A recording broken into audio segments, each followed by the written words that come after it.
우리 한번 같이 해주시겠습니다. 할 수 있으나 할 수 없고, 할 수 없으나 할 수 있다. 다시 한번 할 수 있으나 할 수 없고, 할 수 없으나 할 수 있다. 여러분들이 인생을 살면서 이것은 할 수 있을 것 같다라고 생각하며 자신 있게 시작했던 일들, 그러나 할 수 없었던 것을 수없이 경험하게 됩니다. 자녀를 키우면서도 그렇습니다. 내가 충분히 내가 원하는 자녀를 키울 수 있을 것 같다. 그렇지만 부모들 누구나 다 경험하는 게 내 마음대로 키워갈 수 없구나 하는 것을 다 깨닫습니다. 목회도 마찬가지입니다. 목회를 처음 시작하시는 모든 분들은 내가 목회하면 잘할 수 있다고 생각하고 목회하지만, 그러나 시간이 흘러가면 흘러갈수록 내가 할 수 없다는 것을 깨닫게 됩니다.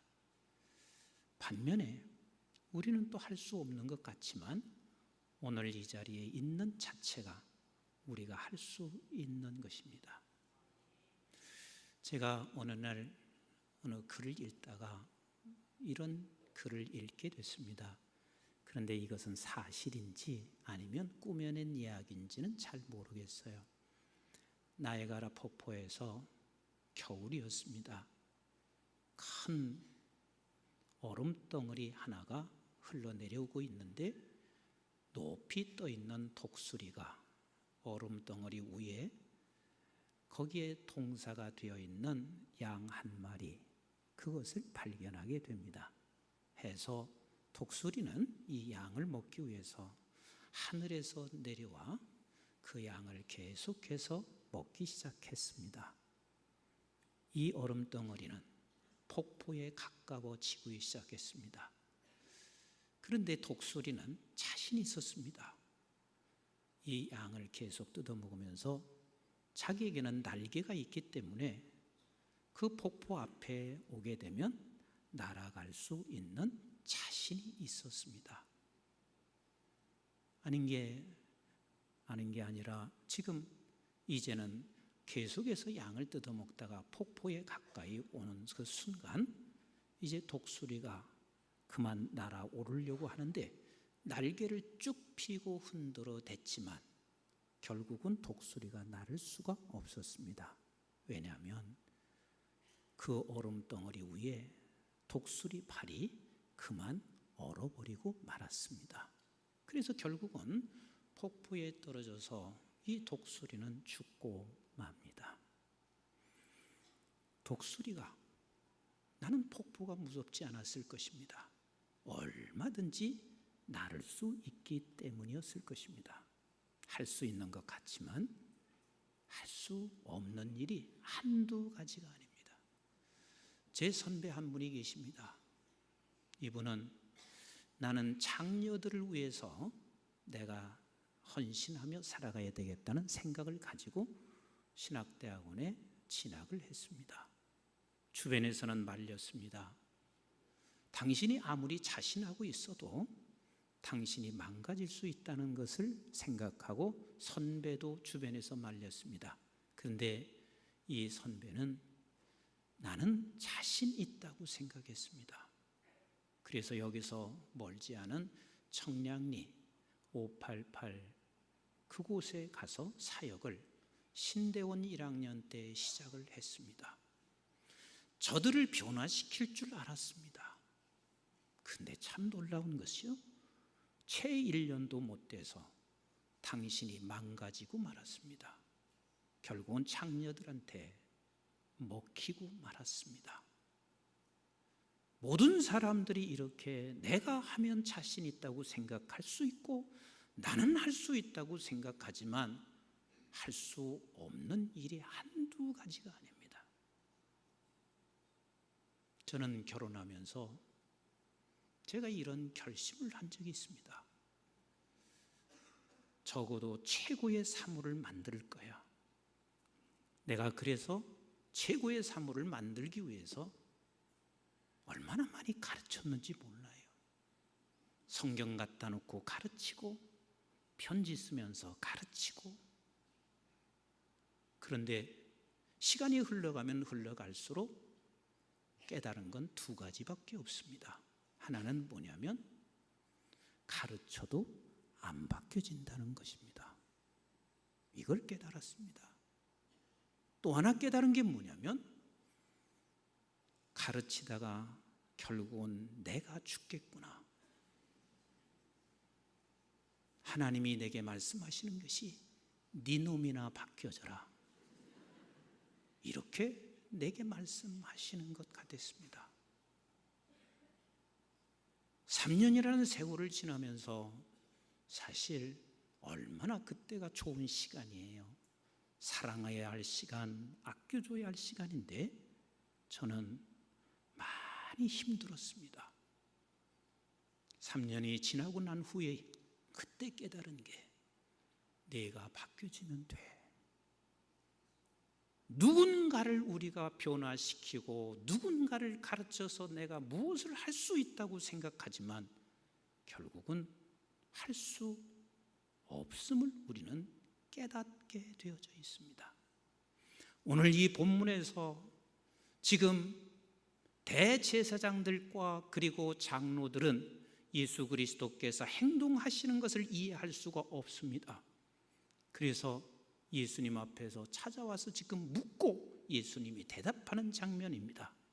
무엇을 저들이 이해할 수가 없었냐면 이미 전전주에도 계속해서 말씀을 하고 있는 이스라엘 백성들은 늘 성전 뜰에서 장사를 할 수밖에 없고 해야 되는 것이며 제물을 드리려면 반드시 그렇게 해야 하는데 우리 주께서 올라오시면서 성전 뜰에서 장사하는 모든 사람들을 내쫓으시고 환전하고 있는 그 상을 둘러 엎으시는 것을 바라보며 저들은 이해할 수가 없었습니다.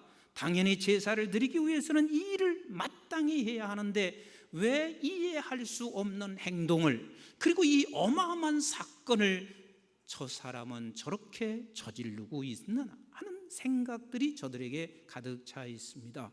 그리고 나서 곧장 주님은 무화과 나무 밑에 가시더니 사실 무화과 나무 열매가 맺을 철도 아닌데 그 무화과 나무를 향해서 하시는 말씀이 무화과 나무가 저주받고 비틀어지게 만들었습니다. 그래서 무화과 나무가 말라 비틀어지는 그것을 저들은 쳐다보기 시작합니다. 도대체 저 예수라는 저 사람이 오늘 무화과 나무가 열매를 맺을 철도 아니건만 왜 저런 짓을 꼭 해야 하나 이해할 수가 없어서 예수님 앞에 나와서 묻습니다.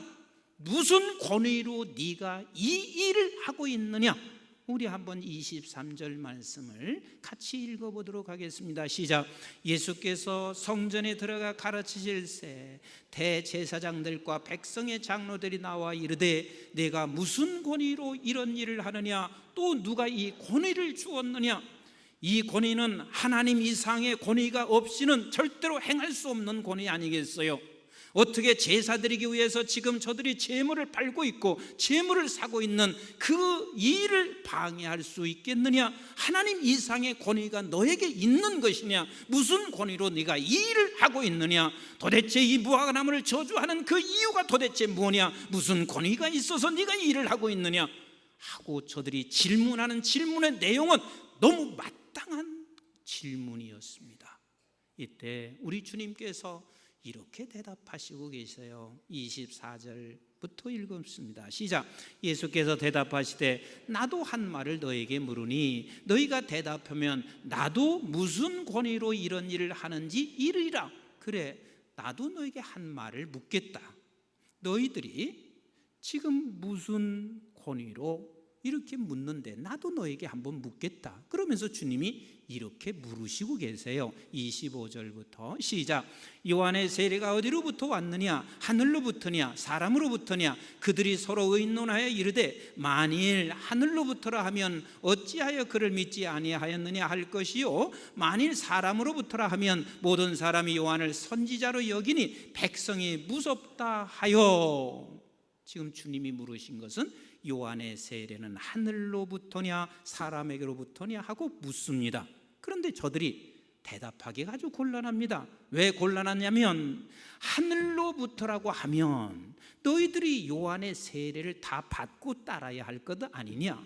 사람으로부터라 하면 요한의 세례를 받고 따르는 사람이 수없이 많이 있기 때문에 저들에게 돌을 던질 수 있다는 것을 알고 있기 때문에 말을 할 수가 없었습니다.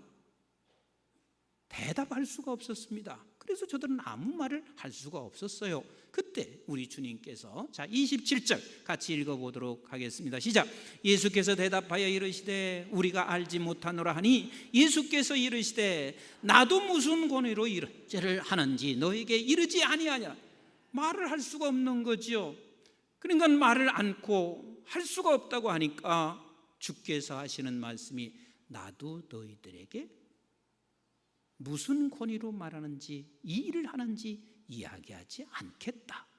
그리고 주님께서 놀라운 진리를 저들에게 말씀하시고 계십니다. 그 진리가 도대체 무엇인가? 28절부터 같이 읽어봅니다. 시작.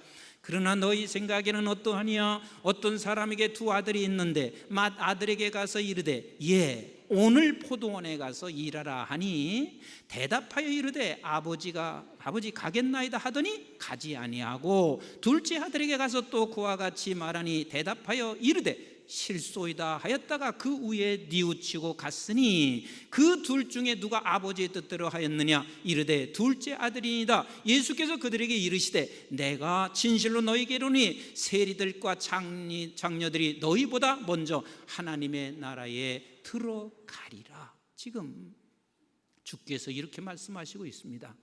포도원에 농부가 포도밭에 가서 두 아들이 있는데 첫째 아들에게 너 가서 일해라 그랬더니 첫째 아들이 뭐라고 그랬어요? 졸리세요? 첫째 아들이 뭐랬어요? 예 그랬습니다. 그런데 갔어요 안 갔어요? 안 갔어요. 그 둘째 아들에게 너 포도원의 밭에 가서 일해라 그랬더니 둘째 아들이 뭐라고 말했어요? 실소이다. 그런데 그가 뉘우치고 갔어요 안 갔어요? 갔단 말이야. 누가 아버지의 뜻대로 한 자냐? 라고 말했더니 둘째입니다 라고 말했습니다. 이게 지금 무슨 소리인 줄 아세요? 첫째 아들은 할 수 있다는 것인데 할 수 없었습니다. 근데 둘째 아들은 할 수 없는데 할 수 있었습니다. 주님은 지금 저 대제사장들과 장로들이 와서 질문하는 이 질문 앞에서 어마어마한 진리를 던져주고 있습니다. 그럼 첫째 아들이 누구냐면 지금 내게 와서 질문하고 있는 대제사장들과 그리고 저 장로들 이스라엘 백성들은 저들이 말하기를 우리는 할 수 있다는 생각을 하고 있습니다. 내가 율법을 이루어서 하나님의 나라도 갈 수가 있고 나는 율법을 다 행할 수 있다고 생각하고 있는 저들이었습니다. 그러나 할 수 없어. 근데 둘째 아들은 창녀들이나 이방 사람이나 도대체 우리는 내가 율법을 지켜서 하나님의 나라에 갈 수 없다는 사실을 너무 깨달아서 나는 할 수 없습니다 라고 말하던 저들은 뉘우치고 그리고 할 수 있는 사람이 됐습니다. 저는 개인적으로도 그렇습니다. 제가 이만한 교회 담임 목사이고 목회를 오랜 세월 해왔습니다. 그러면 충분히 죄 하나 정도로 마음대로 다스려야 되지 않겠어요? 목회를 하루 이틀 해온 게 아니잖아요.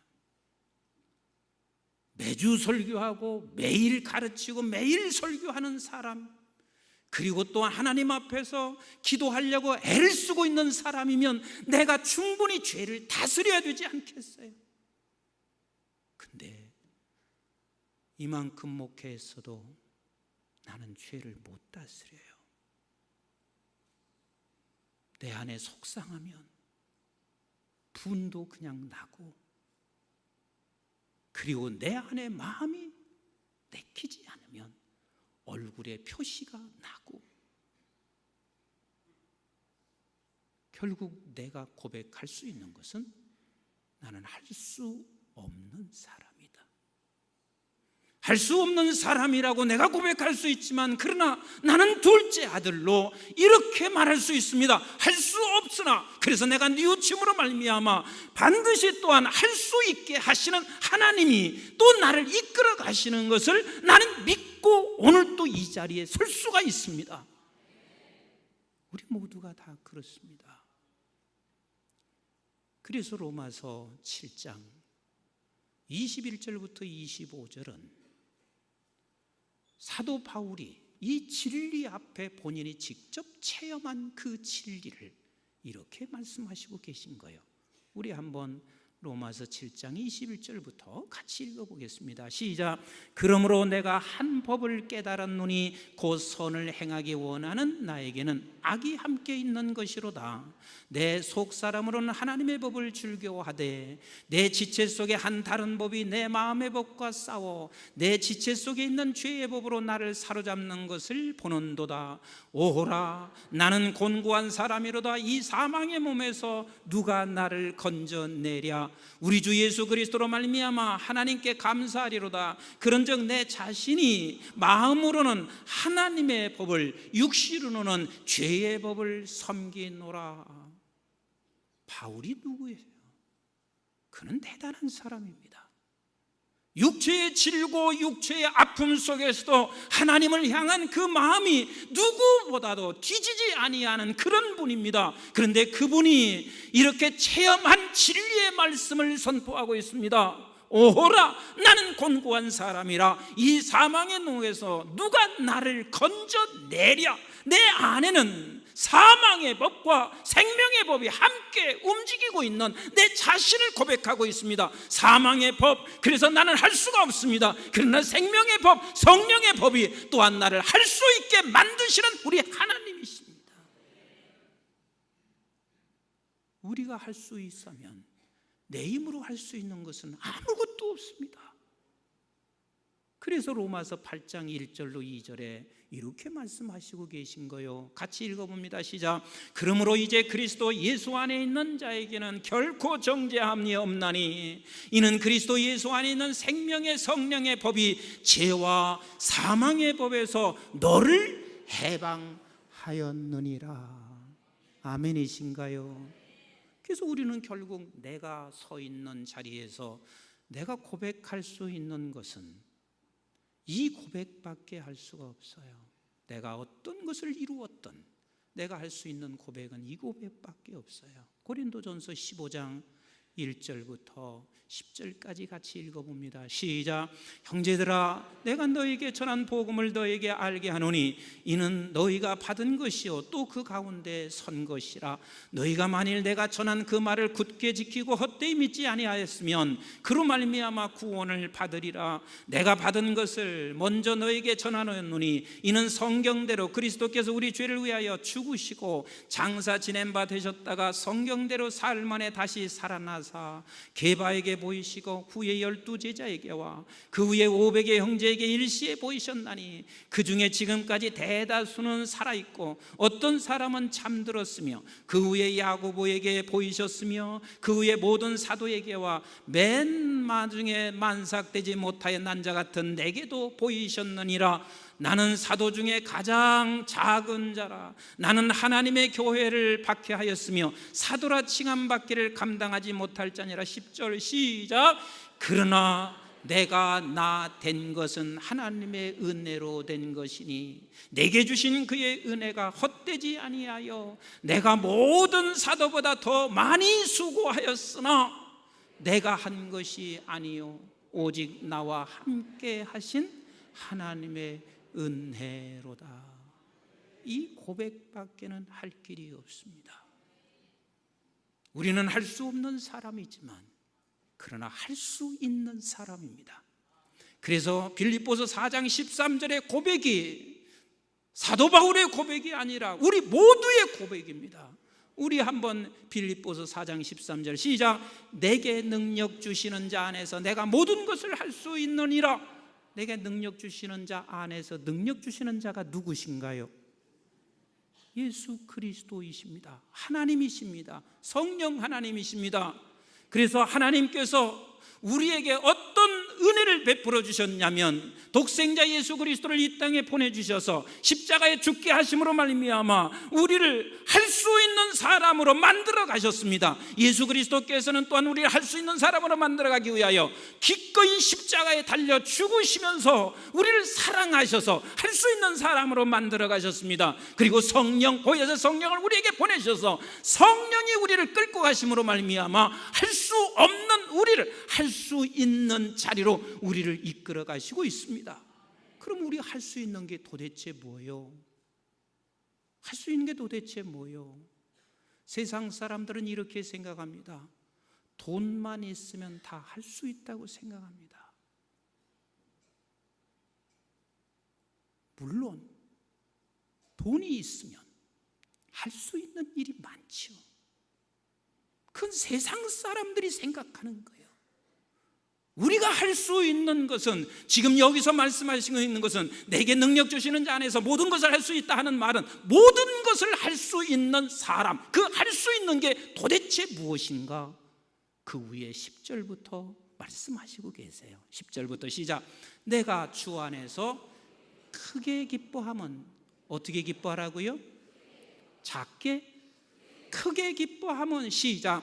너희가 나를 생각하던 것이 이제 다시 싹이 나미니 너희가 또한 이를 위하여 생각은 하였으나 기회가 없었느니라. 내가 궁핍함으로 말하는 것이 아니라 어떠한 형편에든지 나는 자족하기를 배웠나니 나는 비천에 처할 줄도 알고 풍부에 처할 줄도 알아. 모든 일 곧 배부름과 배고픔과 풍부와 궁핍에도 처할 줄 아는 일체의 비결을 배웠노라.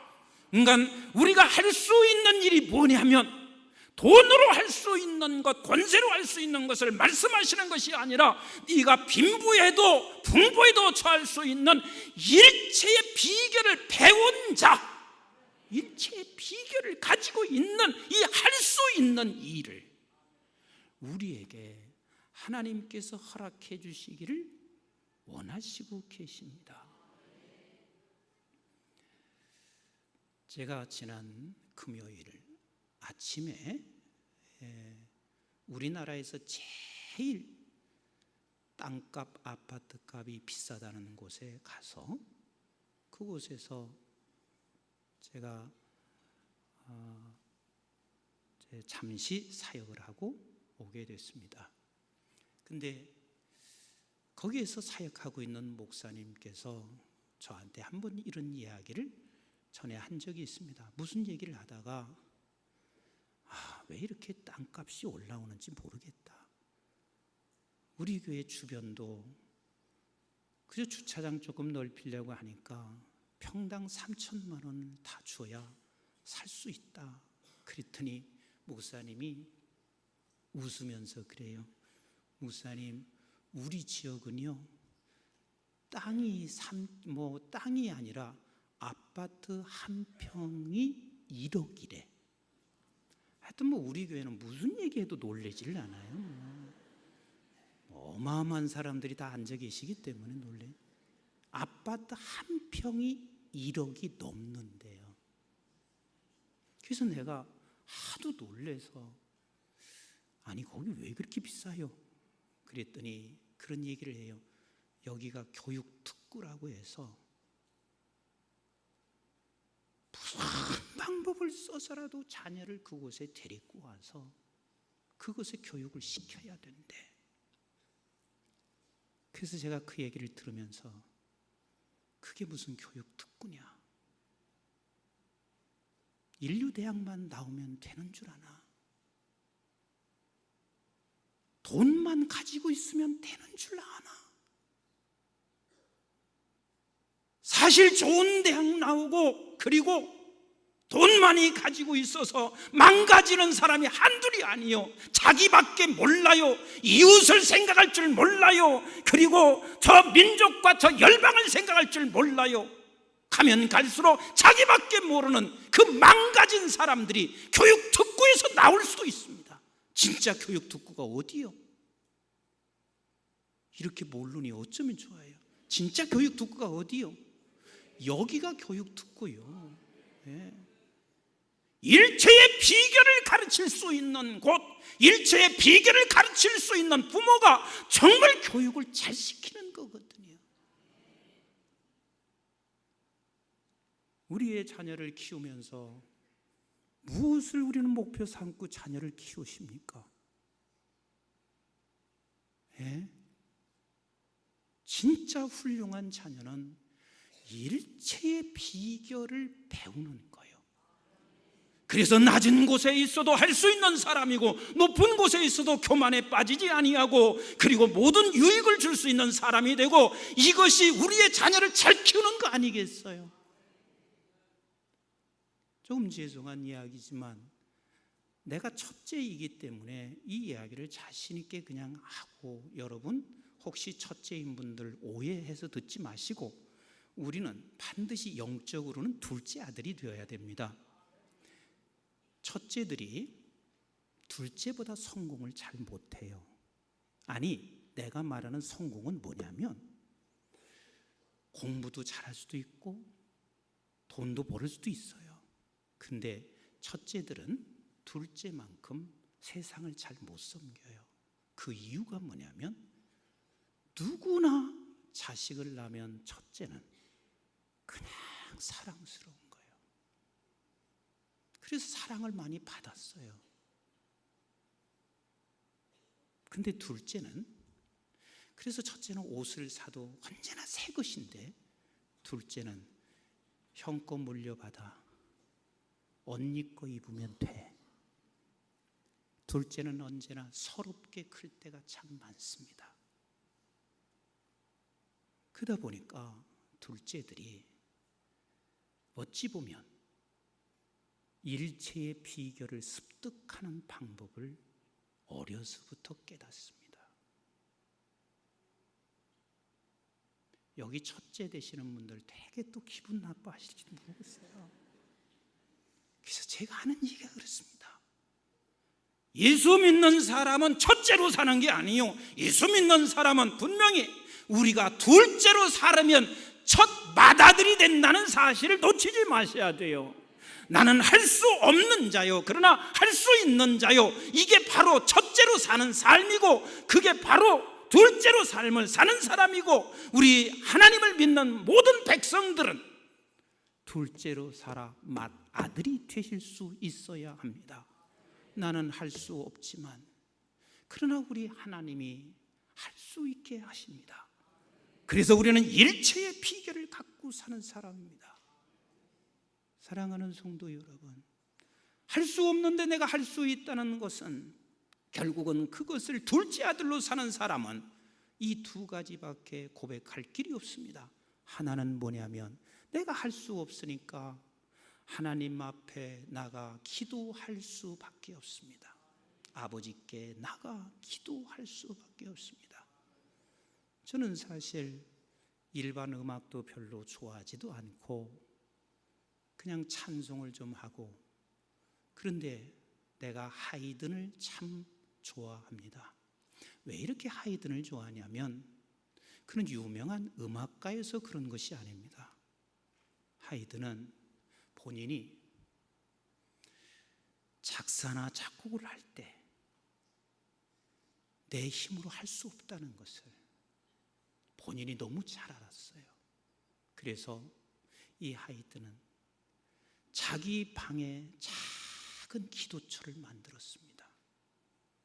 기도처를 만들고 아무런 영감이 떠오르지 아니하면 하나님 앞에 나가서 기도할 때 그에게 수없는 영감을 주어서 그가 음악을 만들어낸 게 대다수기 때문에 그게 너무 아름답습니다.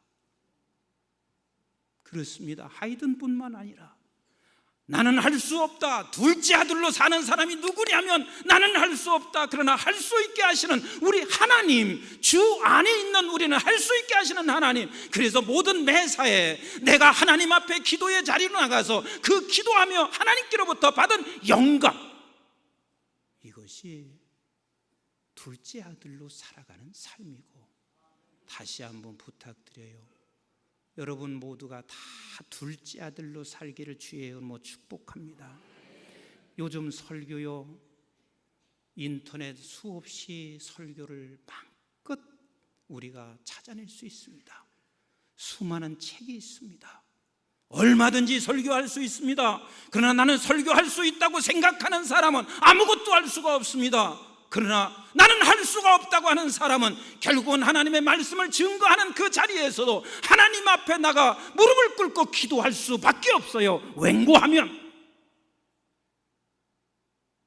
내가 하나님의 이 깊고 오묘한 말씀을 어찌 깨달을 수가 있으며, 내가 못 깨닫는다 할지라도 내가 증거하는 것이 저들에게 무슨 변화가 있을 수 있을까? 성령이 돕지 아니하면 아무것도 할 수 없다는 사실을 내가 깨닫는다면, 설교는 둘째 아들이 될 때야 진정한 설교가 나올 수가 있는 것입니다. 할 수 없다. 그러나 할 수가 있습니다. 또 다른 한 가지가 있습니다. 오늘 내가 이 자리에 있는 것은 다 은혜일 뿐입니다 라고 고백하는 것입니다. 은혜일 뿐입니다. 지금 제가 여기에 서 있는 게 진짜 은혜입니다. 은혜 아니면 서 있을 수가 없습니다. 내가 여러분들을 볼 수 있는 그 자체가 지금 은혜입니다. 하나님이 은혜를 주시지 아니하면 어떻게 내가 여러분들을 이 자리에서 내가 볼 수 있냐고요. 내가 보고 싶다고 해서 봐주는 것이 아니라 여러분들이 사라질 수가 있고, 그리고 내가 사라질 수가 있고, 하나님의 은혜 아니면 내가 이 자리에 설 수가 없는 거예요. 둘째 아들은 하나님의 은혜라고 고백하게 되어져 있습니다. 사랑하는 성도 여러분, 저와 여러분들이 둘째 아들로 살아 할 수 없지만 하나님의 능력으로 우리는 할 수가 있어서 작은 일이든 큰 일이든 하나님 앞에 나가서 기도하면서 살아가며, 내가 해낸 무슨 일이 있든지, 내가 섬긴 일이 있든지, 무엇을 했든지 하나님의 은혜였습니다라고 고백하는 둘째 아들 되어지는 우리 모두가 되시기를 주님의 이름으로 축복합니다. 기도하겠습니다.